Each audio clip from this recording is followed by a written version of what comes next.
তাল শেষ হয়ে যাওয়ার আগে আগে দুর্দান্ত স্বাদের এই তালের পিঠাটা বানিয়ে নিতে পারেন খুব সহজে। যেমন খেতে সুস্বাদু, দেখতেও কিন্তু অসাধারণ হয় এই পিঠা রেসিপিটা। একবার ট্রাই করে দেখতে পারেন, অল্প উপকরণে অল্প সময়ে বাসায় তৈরি করে নিতে পারবেন এই পিঠার রেসিপিটা। আসসালামু আলাইকুম, জাহান কিচেন থেকে স্বাগতম। সবাই কেমন আছেন? আজ চলে আসলাম দুর্দান্ত স্বাদের এই পিঠার রেসিপিটা অল্প উপকরণে তৈরি করে দেখাবো। কথা না বাড়িয়ে চলে যাচ্ছি চুলাতে। প্রথমে চুলাতে আমি একটা প্যান বসিয়ে দিয়েছি, এতে দিয়ে দিচ্ছি 1 বাটি তালের পাল্প, যেটা আগে থেকে আমি বের করে রেখেছিলাম। তালের পাল্প বের করার ভিডিও নতুন পুরাতন দুটোই আমার চ্যানেলে আছে, যারা দেখেননি দেখে নিতে পারবেন। তো এই তালটাকে আমি নর্মাল করে নিয়েছি, রেফ্রিজারেটর থেকে বের করে রুম টেম্পারেচারে। তো এখন এটাকে নেড়ে চেড়ে খুব সুন্দর করে একটু জাল করে নেব। জাল করে ঘন করার কিছু নেই, আগে থেকে যেহেতু আমি এটাকে সংরক্ষণ করেছি, তার জন্য আমি জাস্ট একটু নেড়ে চেড়ে স্বাদ অনুযায়ী লবণ দিয়ে দিচ্ছি। তালটা কিন্তু যখন চুলায় বসাবেন তখন কিন্তু সাবধানতা অবলম্বন করতে হবে, না হলে দেখতেই পাচ্ছেন তাল কিন্তু চুলাতে দেওয়ার সাথে সাথে ফুটতে শুরু করে। আমি লবণটা ভালো করে তালের সাথে মিশিয়ে নিয়েছি। এই পর্যায়ে দিয়ে দিচ্ছি 1 বাটি নর্মাল টেম্পারেচারের দুধ, আগে থেকে জাল করে রাখা। আর এই দুধটা আমি সেই একই বাটিতে মেপে দিচ্ছি। আপনারা অবশ্যই মেজারমেন্ট কাপটা ইউজ করার চেষ্টা করবেন, তাহলে সব কিছু কিন্তু ঠিক হবে, পারফেক্টলি হবে। দুধের সাথে তালটা আমি খুব সুন্দর করে মিশিয়ে নিচ্ছি। অবশ্যই এটা খুব সুন্দর করে মিশিয়ে নেবেন। দেখুন আস্তে আস্তে কতটা ঘন এবং ক্রিমি একটা টেক্সচার চলে এসেছে। তো এই পর্যায়ে তালটাকে আমি একটু ফুটিয়ে নেব। তো অ্যাড করে দিচ্ছি 1 চা চামচ এলাচের গুঁড়ো। আর এইটা দেওয়ার কারণ হচ্ছে খুব সুন্দর একটা ফ্লেভার হবে, পিঠাটা খেতে কিন্তু দারুণ লাগবে। আর যারা না চান অবশ্যই স্কিপ করতে পারেন, এই পর্যায়ে ভ্যানিলা এসেন্স ইউজ করতে পারেন। তো দেখুন তালটা কিন্তু আমার অনেকটাই ফুটে উঠেছে, যেটা আমি দুধের সাথে মিশিয়ে নিয়েছিলাম। তো এ পর্যায়ে অ্যাড করে দিচ্ছি 1 কাপ ময়দা। আপনারা চাইলে আটা দিয়েও তৈরি করে নিতে পারেন। এই পর্যায়ে চুলার আঁচটা একদম লোয়ে রেখে দিবেন, তা না হলে কিন্তু ময়দার যে ডোটা তৈরি করব এটা সেদ্ধ হবে না। আর আমি যেহেতু অল্প পরিমাণে এখানে নিয়েছি, ওইভাবে তৈরি করে নিতে হবে। আপনাদের ক্ষেত্রে যদি একটু পানির পরিমাণ মনে হয় যে ইউজ করতে হবে, তাহলে অ্যাড করতে পারেন, আমার একদমই দরকার হয়নি। আমি আস্তে আস্তে করে ডোটা তৈরি করে নিচ্ছি। দেখতেই পাচ্ছেন সম্পূর্ণ ডোটা তৈরি হয়ে গেছে, আর যতটা সেদ্ধ হওয়ার দরকার ঠিক ততটাই হয়ে গেছে। আর অবশ্যই একটু সময় নিয়ে করার চেষ্টা করবেন, যেহেতু এটা আমি অল্প উপকরণ দিয়ে তৈরি করছি, তো সেক্ষেত্রে কিন্তু একটু সময় নিয়ে করতে হবে। এ পর্যায়ে ময়দার ডোটা আমি নামিয়ে নিচ্ছি, আর এটাকে এখন আমি ঢেকে সাইডে রেখে দেব। এই পর্যায়ে চুলাতে একটা বড় ধরনের প্যান বসিয়ে দিয়েছি, তাতে দিয়ে দিচ্ছি 1 বাটি চিনি, আর দিয়ে দিচ্ছি 3টা এলাচ। তো এলাচগুলো আমি মাথা ফাটিয়ে দিয়ে দিয়েছি সুন্দর একটা ফ্লেভারের জন্য। আর যে বাটিতে চিনি নিয়েছি সেই বাটি মেপে মেপে আমি দিয়ে দিচ্ছি 3 বাটি পানি। তো আমি এই শিরাটা একদমই ঘন করব না, তাই আমি 3 বাটি পানি ইউজ করেছি।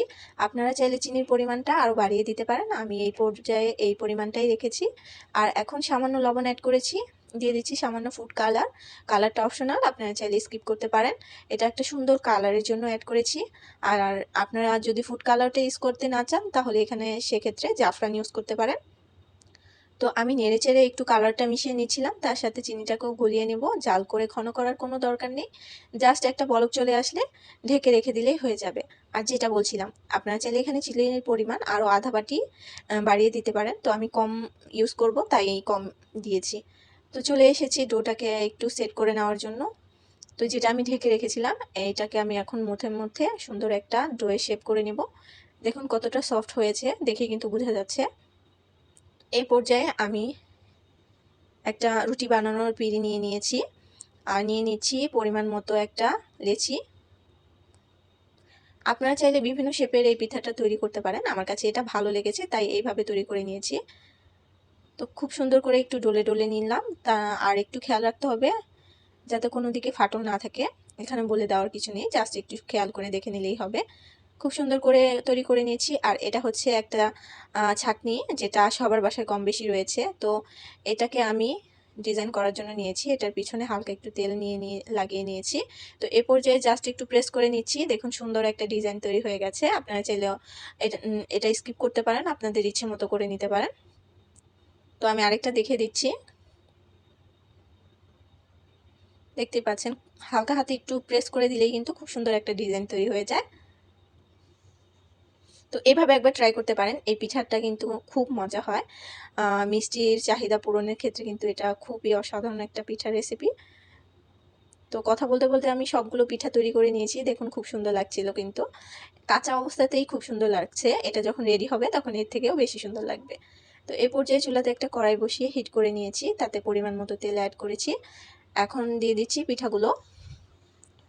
তো পিঠাগুলো সবগুলো একসাথে গাদাগাদি করে দিতে যাবেন না, কারণ এটা ভাজা হতে হতে অনেকটাই বড় হয়ে যাবে, সেটা মাথায় রেখেই কিন্তু ভাজতে হবে। তো এই ক্ষেত্রে আমি পিঠাগুলো দিয়ে দেওয়ার পর জাস্ট একটু হালকা হাতে নাড়িয়ে দিচ্ছিলাম। আর চুলার আঁচটা কিন্তু মিডিয়াম টু লোয়ে রাখতে হবে।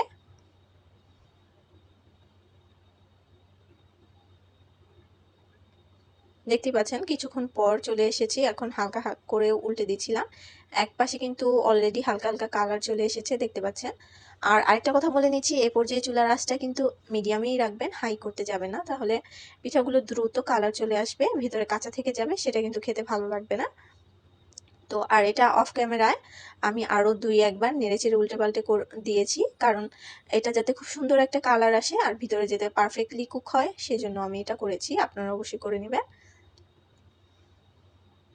তো এই পর্যায়ে আমি আমার যে পিঠাগুলো দিয়েছিলাম, দেখুন ভাজতে ভাজতে অলরেডি অনেকটাই বড় হয়ে গেছে আর অনেকটাই সুন্দর বলের মতো ফুলে গেছে, দেখতে পাচ্ছেন। আপনারা আপনাদের ইচ্ছে মতো কালারটা করে নেবেন। আমি এই এতটুকু করেছি, দেখতে পাচ্ছেন কালারটা কতটা হয়েছে। আর এটা যখন আমি শিরায় অ্যাড করব, সেটা কিন্তু কালারটা আরও চেঞ্জ হবে, তাই সেক্ষেত্রে আপনারা আপনাদের ইচ্ছে মতো কালারটা ভেজে করে নিতে পারেন। তো এই পর্যায়ে পিঠাগুলো উঠিয়ে নেওয়ার পর এটা তেল ঝরতে ঝরতে বাকি পিঠাগুলো আমি অ্যাড করে দিয়েছি।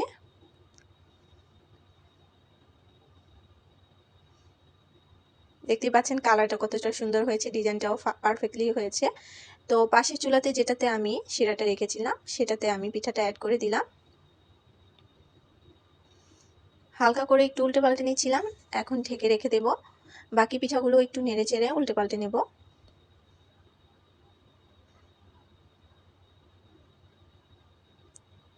প্রথম ব্যাচের যে পিঠাগুলো ভাজা হয়েছে, সেটা ভাজতে ভাজতে তেলটা কিন্তু অনেকটাই গরম হয়ে গিয়েছিল, তাই চুলার হিটটা কিন্তু একদম লোয়ে করে নিতে হবে, তা না হলে এই পিঠাগুলো দ্রুত কালার চলে আসবে, ভাজা হবে না কমপ্লিটলি। তো বাকি পিঠাগুলো ভেজে নেওয়ার পর আমি এটাকে শিরায় দিয়ে দিয়েছিলাম, 4 ঘন্টার জন্য রেখে দিয়েছিলাম। তারপর সুন্দর একটা পিঠা এই যে তৈরি হয়ে গেল, দেখতেই পাচ্ছেন। অবশ্যই একবার ট্রাই করতে পারেন এই পিঠাটা, একবার ট্রাই করলে ফ্যান হয়ে যাবেন। দুর্দান্ত স্বাদের এই পিঠাটা। আমার রেসিপিটা কার কার কাছে ভালো লাগছে অবশ্যই কমেন্টে জানাবেন। নতুন যারা যুক্ত হচ্ছেন অসংখ্য ধন্যবাদ।